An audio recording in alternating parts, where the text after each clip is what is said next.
Hello, everyone. Today I'll be comparing and contrasting two important group sculptures: the Polychaetus Diphorus, or the Spear Bearer from the High Classical period, and the Dying Ghoul from the Hellenistic period. Both sculptures reflect the Greek interest in the human body, but they represent very different approaches to form and emotion. My main point is that while classical sculptures emphasize balance, order, and the idealized human form, Hellenistic sculptures focuses more on drama, realism, and emotional impact. Starting with the uh, Doryphorus, created around 450 BCE, this work embodies the Polychaetus canon of proportions. According to the Smart History, and also in our textbook, the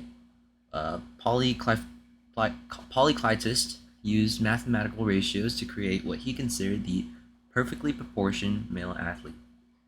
The sculpture demonstrates contrapestia, the natural shift of weight where one leg bears the weight while the other relaxes, giving the figure both balance and a sense of movement. And importantly, the face is calm and without strong emotion. This reflects the classical goal to prevent the human body in an ideal, timeless, and rational way, free form, free from individual flaws or expressions. Now, however, if we contrast this with the dying goal from the 3rd century BCE, we see a very different approach. Instead of the idealized athlete, this sculpture shows a wounded enemy warrior. His body still shows strength and muscular, but it's twisted with pain, and his head droops as he struggles in his final moments. The face in this one is full of expression, exhaustion, suffering, and even dignity in defeat. This is typical of Hellenistic art, which moves away from the calm rationality of the classical period and instead explores drama, realism, and human emotion. The sculpture wanted the viewer not just to admire the form, but to empathize with the subject. So when we put them side by side, both sculptures celebrate the human figure, but in different ways.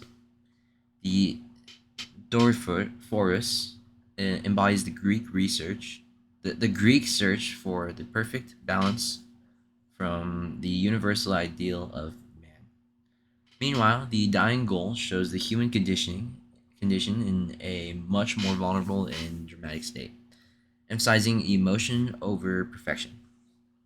One is timeless and rational, and the other is specific and emotional.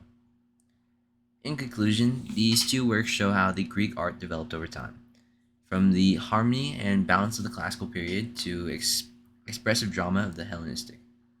Personally, I admire the Dor- Doryphorus for its precision and clarity, but I find the Dying Goal more powerful because it engaged me emotionally. And together, they highlight how the Greek sculpture moved from idealism to realism and from calm perfection to dramatic humanity.